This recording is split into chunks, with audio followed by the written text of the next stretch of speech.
pajak sendiri memiliki pengertian yaitu pajak penghasilan atau PPH adalah pajak yang dikenakan terhadap orang pribadi maupun badan usaha berdasarkan jumlah penghasilan yang diterima selama 1 tahun.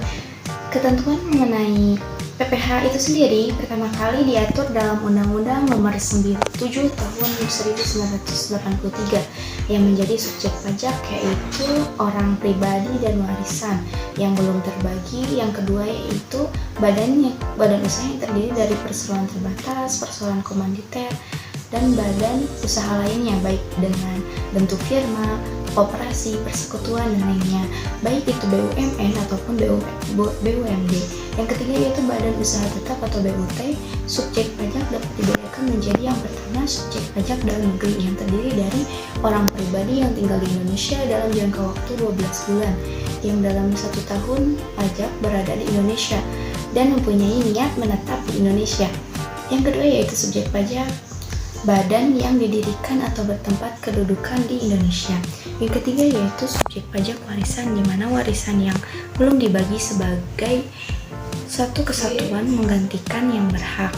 Yang kedua yaitu subjek pajak luar negeri, terdiri dari orang pribadi yang tidak bertempat tinggal di Indonesia namun berada di Indonesia tidak lebih dari 183 hari dalam jangka waktu 12 bulan dan badan yang tidak didirikan dan tidak bertempat kedudukan di Indonesia yang menjalankan usaha atau melakukan kegiatan melalui bentuk usaha tetap di Indonesia.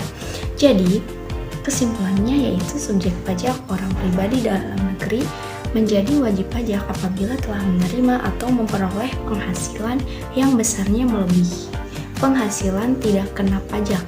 Subjek pajak badan dalam negeri menjadi wajib pajak sejak saat didirikan atau bertempat kedudukan di Indonesia. Dengan demikian, wajib pajak adalah orang pribadi atau badan yang telah memenuhi kewajiban subjektif dan objektif. Langsung saja kita masuk ke pembahasan selanjutnya yaitu kewajiban pajak subjektif.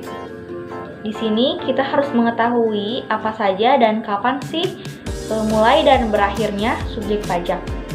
Oke, yang pertama ada subjek pajak dalam negeri orang pribadi yang dimulai pada saat dilahirkan dan saat berada di Indonesia atau berniat bertempat tinggal di Indonesia. Kemudian berakhirnya itu pada saat meninggal dan saat meninggalkan Indonesia untuk selama-lamanya. Yang kedua ada subjek pajak dalam negeri yaitu badan. Pajak dimulai pada saat suatu badan didirikan atau bertempat tinggal di Indonesia dan berakhir pada saat badan tersebut dibubarkan dan tidak lagi bertempat tinggal di Indonesia. Yang ketiga ada subjek pajak luar negeri melalui BUT yang dimulai pada saat menjalankan usaha atau melakukan kegiatan BUT yang ada di Indonesia dan berakhir pada saat tidak lagi menjalankan usaha dan tidak lagi melakukan kegiatan BUT di Indonesia. Ada subjek pajak luar negeri tanpa melalui BUT yang dimulai pada saat menerima penghasilan dari Indonesia dan berakhirnya juga pada saat sudah tidak lagi menerima penghasilan dari Indonesia. Terakhir ada warisan belum terbagi. Jadi, pajak dimulai pada saat warisan yang belum terbagi dan berakhir pada saat warisan setelah selesai dibagikan. Kita ke pembahasan berikutnya yaitu tidak termasuk subjek pajak. Yang tidak termasuk subjek pajak terdiri dari 4. Yang pertama ada kantor perwakilan dari negara asing. Yang kedua ada pejabat perwakilan diplomatik dan konsulat dari negara asing dan orang-orang yang diperbantukan kepada mereka yang bekerja dan bertempat tinggal bersama-sama mereka. Dengan syarat yang pertama bukan warga negara Indonesia dan yang kedua negara yang bersangkutan memberikan perlakuan timbal balik. Yang ketiga ada organisasi internasional yang memiliki syarat. Yang pertama, Indonesia menjadi anggota organisasi tersebut. Dan yang kedua yaitu tidak menjalankan usaha lain untuk memperoleh penghasilan dari Indonesia selain pemberian pinjaman kepada pemerintah yang dananya berasal dari iuran para anggota. Untuk poin poin 4 yaitu pejabat perwakilan organisasi internasional dengan syarat yang pertama bukan warga negara Indonesia, yang kedua tidak menjalankan usaha, kegiatan atau pekerjaan lain untuk memperoleh penghasilan di Indonesia. Nah, yang termasuk ke dalam objek pajak dan tidak termasuk objek pajak adalah sebagai berikut. Yang pertama ada objek pajak. Objek pajak di sini yaitu penghasilan, yaitu setiap tambahan kemampuan ekonomis yang diperoleh oleh wajib pajak, baik itu berasal dari Indonesia maupun luar Indonesia, yang dapat dipakai untuk konsumsi atau untuk menambah kekayaan wajib pajak tersebut dengan nama dan dalam bentuk apapun. Termasuk yang pertama ada penggantian atau imbalan seperti gaji atau upah. Yang kedua ada hadiah dari undian. Yang ketiga ada laba usaha. Yang keempat ada keuntungan karena penjualan. Yang kelima ada penerimaan kembali pembayaran pajak. Yang keenam ada bunga termasuk premi. Yang ketujuh ada dividen. Yang kedelapan ada royalti. Kesembilan ada sewa dari penghasilan lain. Yang kesepuluh penerimaan pembayaran yang berkala. Yang ke-11 ada keuntungan karena pembebasan utang. Yang ke-12 ada premi asuransi dan lain-lain. Nah, dilihat dari mengalirnya tambahan kemampuan ekonomis kepada wajib pajak, pajak penghasilan dapat dikelompokkan menjadi 4 bagian. Yang pertama adalah penghasilan dari pekerjaan dalam hubungan kerja. Yang kedua, penghasilan dari usaha atau kegiatan. Yang ketiga, penghasilan dari modal atau penggunaan harta. Dan yang terakhir adalah penghasilan yang tidak dapat dikelompokkan dari ketiga bagian kelompok di atas. Tapi perlu diingat bahwa bagi wajib pajak yang berasal dari dalam negeri, yang menjadi objek pajak adalah penghasilan dari Indonesia maupun luar Indonesia. Sedangkan bagi wajib pajak luar negeri, yang menjadi objek pajak adalah penghasilan yang berasal dari Indonesia saja atau dari dalam negeri saja. Terima kasih. Nah, yang tidak termasuk ke dalam objek pajak atau yang dikecualikan dari objek pajak adalah yang pertama bantuan atau sumbangan, termasuk zakat atau hibah. Yang kedua ada warisan. Yang ketiga ada imbalan sehubungan dengan pekerjaan atau jasa. Yang keempat adalah harta termasuk setoran tunai. Yang kelima ada pembayaran dari perusahaan asuransi. Yang keenam ada dividen bagian laba. Yang ketujuh adalah iuran yang diterima atau diperoleh dari dana pensiun. Yang kedelapan adalah penghasilan dari modal yang diterima oleh dana pensiun. Yang kesembilan adalah bagian laba yang diterima dari perseroan komanditer. Yang kesepuluh ada penghasilan yang diterima perusahaan modal ventura bagian laba. Yang kesebelas ada beasiswa. Dasar pengenaan pajak. Untuk dapat menghitung PPh, kita harus mengetahui terlebih dahulu dasar pengenaan pajaknya. Untuk wajib pajak dalam negeri dan bentuk usaha tetap atau BUT, yang menjadi dasar pengenaan pajak adalah penghasilan dari pajak. Sementara itu, untuk wajib pajak luar negeri adalah penghasilan pokok. Besarnya penghasilan kena pajak untuk wajib pajak badan begitu besar penghasilan pokok. Sementara itu, untuk wajib pajak yang pribadi, sebesar penghasilan neto dikurangi dengan penghasilan tidak kena pajak atau reserve pajak. Cara menghitung penghasilan kena pajak. Penghitungan besarnya penghasilan neto bagi wajib pajak dalam negeri dan bentuk usaha tetap dapat dilakukan dengan dua cara, yaitu menggunakan pembukuan dan menggunakan norma penghitungan penghasilan neto.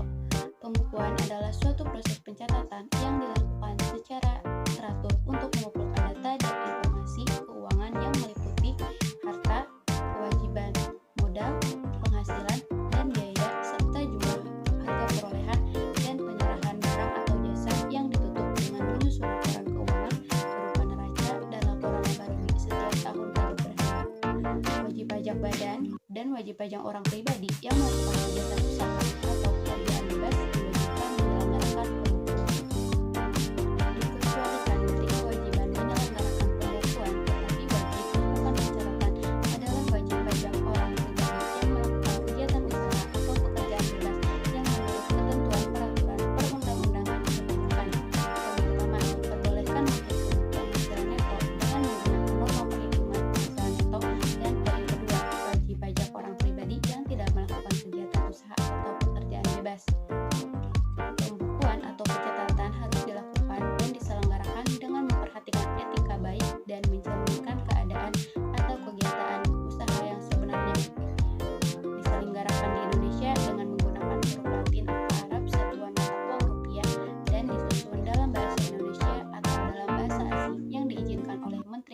perhitungan, misalnya bisa menghitung penghasilan kena pajak dengan menggunakan pembukuan. Untuk wajib pajak dan besarnya penghasilan kena pajak sama dengan penghasilan neto, yaitu penghasilan bruto dikurangi dengan biaya-biaya yang ditetapkan oleh undang-undang PPh. Sementara itu, untuk wajib pajak orang pribadi besarnya penghasilan kena pajak sama dengan penghasilan neto dikurangi dengan PPKP. Menghitung penghasilan kena pajak dengan menggunakan norma penghitungan penghasilan neto. Apabila wajib pajak menggunakan penghitungan ini, maka besarnya penghasilan neto sama dengan besarnya persentase norma penghitungan penghasilan neto dikalikan dengan jumlah peredaran usaha atau penerimaan bruto pekerjaan bebas dalam setahun. Wajib pajak yang boleh menggunakan penghitungan ini harus memenuhi syarat sebagai berikut. Yang pertama, peredaran bruto kurang dari 4,8 miliar per tahun. Yang kedua, mengajukan permohonan dalam waktu 3 bulan pertama dari tahun buku. Dan yang ketiga, menyelenggarakan pencatatan. Sebagai contoh, wajib pajak Anto kawin dan istrinya tidak bekerja serta mempunyai 2 orang anak. Dia seorang dokter bertempat tinggal di Jakarta. Misalnya, persentase norma untuk dokter di Jakarta sebesar 50%. Dan penerimaan bruto praktek dokter rumah di Jakarta yaitu sebesar 500 juta rupiah. Maka penghasilan netonya dihitung sebagai berikut. Sebagai seorang dokter, 50% dikalikan bruto penghasilannya sebesar 500 juta rupiah menjadi 250 juta rupiah. Lalu dikurangi oleh penghasilan tidak kena pajak sebesar 67.500.000 itu dari wajib pajaknya sendiri, sudah kawin dan juga mempunyai 2 orang anak. Sehingga jumlah penghasilan yang kena pajaknya yaitu Rp182.500.000. Penghasilan tidak kena pajak. Besarnya PTKP dalam setahun berlaku dari tanggal 1 Januari 2016 adalah yang pertama, Rp54 juta untuk diri wajib pajak orang pribadi. Yang kedua, Rp4.500.000 untuk wajib pajak yang kawin. Dan yang ketiga, Rp54 juta untuk istri yang penghasilannya digabung dengan penghasilan suami dengan syarat penghasilan istri tidak semata-mata diterima atau diperoleh dari satu pemberi kerja yang telah dipotong pajak berdasarkan ketentuan Undang-Undang PPh pasal 21 dan pekerjaan istri tidak ada hubungannya dengan pekerjaan suami. Dan yang ketiga yaitu sebesar Rp4.500.000 untuk setiap anggota keluarga yang sedarah serta anak angkat yang menjadi tanggungan sepenuhnya. Berikut contoh perhitungan PTKP. Yang pertama, Joko sudah menikah dan mempunyai seorang anak. Maka PTKP Joko adalah sebagai berikut. Yang pertama, untuk wajib pajaknya sendiri sebesar Rp54 juta dan tambahan wajib pajak kawin sebesar Rp4.500.000 dan tambahan satu anak sebesar Rp4.500.000 sehingga jumlah penghasilan tidak kena pajak Joko yaitu sebesar Rp63 juta. Assalamualaikum warahmatullahi wabarakatuh. Perkenalkan di sini saya Indra NPM 076. Saya di sini akan menjelaskan mengenai tarif pajak serta cara penghitungan pajak. Tarif pajak dibagi dua yaitu tarif pajak wajib pajak orang pribadi dalam negeri serta wajib pajak dalam negeri dalam bentuk usaha tetap ataupun bentuk usaha lainnya. Yang pertama itu wajib pajak orang pribadi dalam negeri. Tarif pajak yang diterapkan atas penghasilan kena pajak bagi wajib pajak orang pribadi dalam negeri adalah satu yaitu lapisan penghasilan kena pajak bila mana sampai dengan 50 juta maka tarif pajaknya 5%. Apabila di atas 50 juta sampai dengan 250 juta maka tarif pajaknya 15%. Untuk selanjutnya itu bila di atas 250 juta sampai dengan 500 juta maka tarif pajaknya 25%. Begitu pula jika di atas 500 juta maka tarif pajaknya 30%.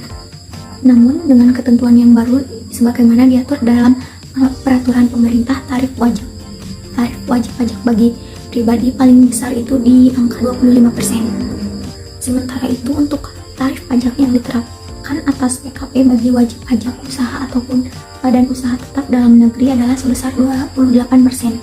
Namun pada tahun 2010 tarif pajak bagi wajib pajak usaha dalam negeri ataupun PT diturunkan menjadi 25%. Untuk wajib pajak dalam negeri sendiri yang berbentuk PT perseroan terbuka yang paling sedikit itu tarif pajaknya 40% dari jumlah keseluruhan saham yang disetorkan atau diperdagangkan di Bursa Efek Indonesia. Untuk yang kedua yaitu tentang cara penghitungan pajak. Pajak penghasilan bagi wajib pajak dalam negeri maupun badan usaha tetap setahun dihitung dengan cara mengalihkan penghasilan kena pajak dengan tarif pajak sebagaimana diatur dalam Undang-Undang PPh pasal 17. Pajak penghasilan atau wajib pajak badan penghasilan kena pajak dikali dengan tarif pasal 17 atau bisa dihitung dengan penghasilan neto dikali tarif pajak 17 atau penghasilan bruto dikurangi biaya yang diperkenankan Undang-Undang PPh dikali dengan tarif pasal 17. Untuk selanjutnya yaitu pajak penghasilan atau PPh orang pribadi dapat dihitung dengan penghasilan kena pajak dikali dengan tarif pasal 17 atau penghasilan neto dikurangi PTKP dikali dengan tarif pasal 17 atau bisa dengan penghasilan bruto dikurangi biaya yang diperkenankan Undang-Undang PPh dikurangi PTKP dikali dengan tarif pasal 17. Untuk keperluan penghitungan PPh yang terutang pada akhir tahun, penghasilan kena pajak dibulatkan ke bawah hingga ribuan. Untuk selanjutnya di sini saya akan mencontohkan bagaimana cara menghitung PPh pasal 21 atau pajak penghasilan 21 orang pribadi atau wajib pajak pribadi.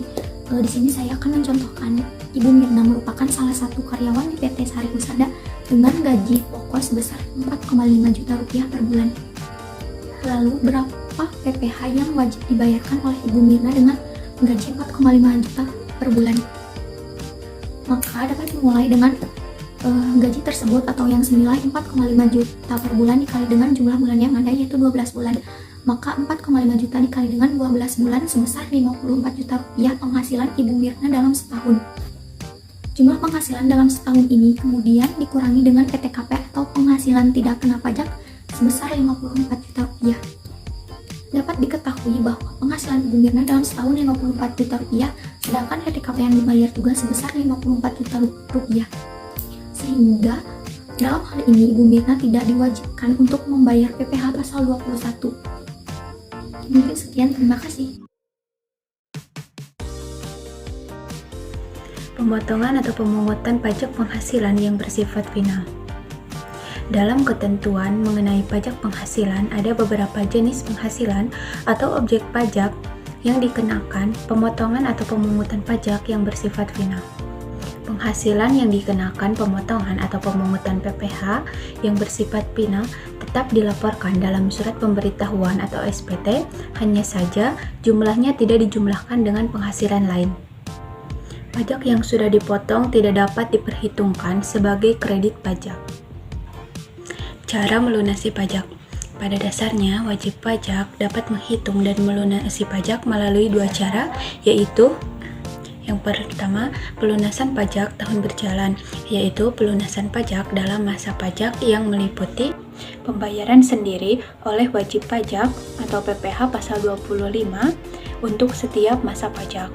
Kemudian, pembayaran pajak melalui pemotongan atau pemungutan pihak ketiga, baik orang pribadi atau badan baik swasta maupun pemerintah, berupa kredit pajak yang dapat diperhitungkan dengan jumlah pajak terutang selama tahun pajak, yaitu pemotongan atas penghasilan dari pekerjaan, jasa, dan kegiatan atau PPh pasal 21. Kemudian, pemungutan PPh atas penghasilan dari kegiatan di bidang impor atau kegiatan usaha di bidang lain, dan pembayaran atas penyerahan barang kepada badan pemerintah atau PPh pasal 22. Kemudian, pemotongan PPh atas penghasilan dari modal atau penggunaan harta oleh orang lain, jasa, hadiah, dan penghargaan atau PPh pasal 23. Kemudian, pelunasan PPh di luar negeri atas penghasilan luar negeri atau PPh pasal 24. Pemotongan PPh atas penghasilan yang terutang oleh wajib pajak luar negeri atau PPh pasal 26. Kemudian yang terakhir, pemotongan atas penghasilan berupa bunga deposito dan tabungan-tabungan lainnya atau PPh pasal 4 ayat 2. Dan yang kedua yaitu pelunasan pajak sesudah akhir tahun. Pelunasan pajak sesudah akhir tahun dapat dilakukan dengan cara membayar pajak yang kurang disetor, yaitu dengan menghitung sendiri jumlah pajak penghasilan terutang untuk suatu tahun pajak dikurangi dengan jumlah kredit pajak tahun yang bersangkutan, dan membayar pajak yang kurang disetor berdasarkan surat ketetapan atau surat tagihan pajak yang ditetapkan oleh Direktur Jenderal Pajak apabila terdapat bukti bahwa jumlah pajak penghasilan terutang tidak benar.